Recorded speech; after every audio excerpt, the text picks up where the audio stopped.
तो चलिए सीधे प्राचीन भारतीय इतिहास के उन जरूरी नोट्स पर चलते हैं जो खास तौर पर परीक्षाओं में फटाफट और असरदार रिवीजन के लिए बनाए गए हैं। हम अपनी समझ को एकदम लॉजिकल तरीके से आगे बढ़ाएंगे। शुरुआत करेंगे उस जमीन से जिसने इतिहास को गढ़ा, फिर पाषाण युगों के सफर से गुजरेंगे और आखिर में एग्जाम के लिए जो सबसे जरूरी पॉइंट्स है उन्हें देखेंगे। तो सबसे पहले आइए उस मंच को समझते हैं जिस पर इतिहास की पूरी कहानी खेली गई। देखिए, भूगोल सिर्फ एक बैकग्राउंड नहीं था, बल्कि इतिहास को बनाने वाली एक एक्टिव फोर्स थी। भारत की हर भौगोलिक चीज ने इतिहास में एक बहुत ही अहम रोल निभाया है।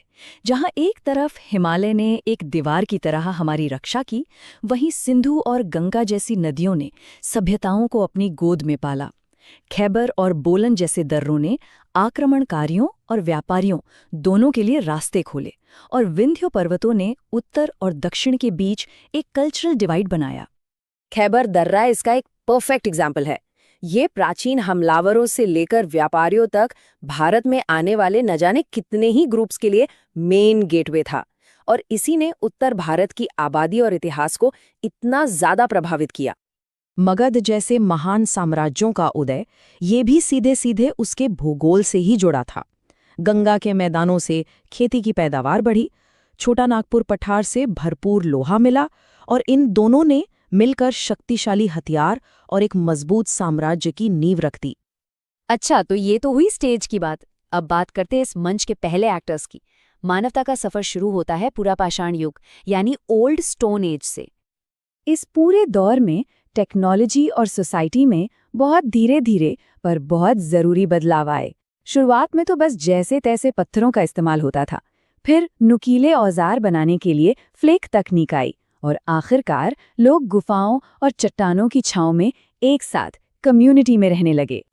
मध्य प्रदेश में भीमबेटका जैसी जगहें हमें इसी कम्युनिटी लाइफ की पहली झलक दिखाती हैं। वहां की चट्टानों पर जो आर्ट बनाया गया है वो आज भी उस दौर की कहानी कहता है। ये पेंटिंग्स उस जमाने की दुनिया में झांकने की एक खिड़की की तरह हैं।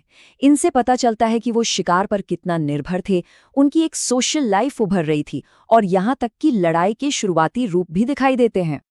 इसके बाद आता है मध्य पाषाण युग। इसे एक तरह का पुल समझिए, एक ब्रिज। इस दौर में ऐसे नए आविष्कार हुए जिन्होंने आने वाली क्रांति के लिए पूरी जमीन तैयार कर दी।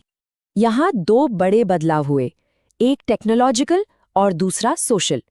औजार छोटे और बहुत ज्यादा सटीक हो गए, जिन्हें माइक्रोलिथ कहा जाता है, और साथ ही इंसानों ने जानवरों के साथ अपनी लंबी पार्टनरशिप की शुरुआत की, मतलब पशुपालन शुरू हुआ। ये माइक्रोलिथ कोई मामूली चीज नहीं थे, ये एक बहुत बड़ी टेक्नोलॉजिकल छलांग थी। इन छोटे और तेज ब्लेडों की वजह से शिकार करना और खाना तैयार करना दोनों ही बहुत ज्यादा इफेक्टिव हो गया। और क्या ये जानते हैं कि इंसानों ने सबसे पहले किस जानवर को पालतू बनाया था? वो था कुत्ता।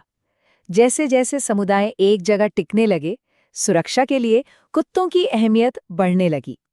इसके सबसे पुराने सबूत हमें राजस्थान के बागोर में मिलते हैं, और ये हमें मानव इतिहास के सबसे ज्यादा बदलने वाले दौर में लाता है, नव पाषाण युग। तो वो कौन सा एक अकेला बदलाव था जिसने इंसानी किस्मत को हमेशा हमेशा के लिए बदल कर रख दिया? वो था कृषि का आविष्कार। जी हाँ, खेती की शुरुआत। भोजन इकट्ठा करने से भोजन पैदा करने का ये जो शिफ्ट था ना, इसने सब कुछ बदल दिया। ये टेबल इस पूरे विकास को एक नज़र में साफ कर देती है। देखिए कैसे साधारण औजारों वाले घुमंतु शिकारियों से पॉलिश किए हुए औजारों और एक बिल्कुल नए जीवन के तरीके के साथ बसे हुए किसानों तक का सफर तय हुआ। अलग अलग इलाकों की अपनी अलग अलग खासियत थी, जो हमें नवपाषाण जीवन की एक बहुत ही रिच पिक्चर देती है। मेहरगढ़ में पहले गांव बसे जहां कपास और गेहूं के सबूत मिले। वहीं कश्मीर के बुर्ज होम में जमीन के नीचे गड्ढे वाले घर मिले, जहां मालिकों के साथ कुत्तों को भी दफनाया जाता था। और कौल्डी हवा में हमें चावल के सबसे पुराने सबूत मिलते हैं।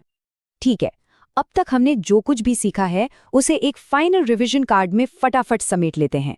ये वो जरूरी पॉइंट्स हैं जिन्हें अपनी परीक्षा के लिए याद रखना ही रखना है। तो मुख्य बातें क्या हैं? पहला, भूगोल की एक्टिव भूमिका। दूसरा, हर पाषाण युग की अपनी खास पहचान। और तीसरा, प्रमुख जगहों पर मिली मुख्य खोजें। इन सभी को अच्छे से लॉक कर लीजिए। और यही भारतीय इतिहास की मजबूत नींव है। अंत में इस सवाल पर सोचना जरूरी है, शिकार से खेती की तरफ बढ़ने से सिर्फ हमारे खाने का तरीका नहीं बदला, बल्कि इसने हमारे सोचने, विश्वास करने और समाज को बनाने के तरीके को भी हमेशा के लिए बदल दिया। ये सिर्फ पेट की नहीं, दिमाग की भी क्रांति थी।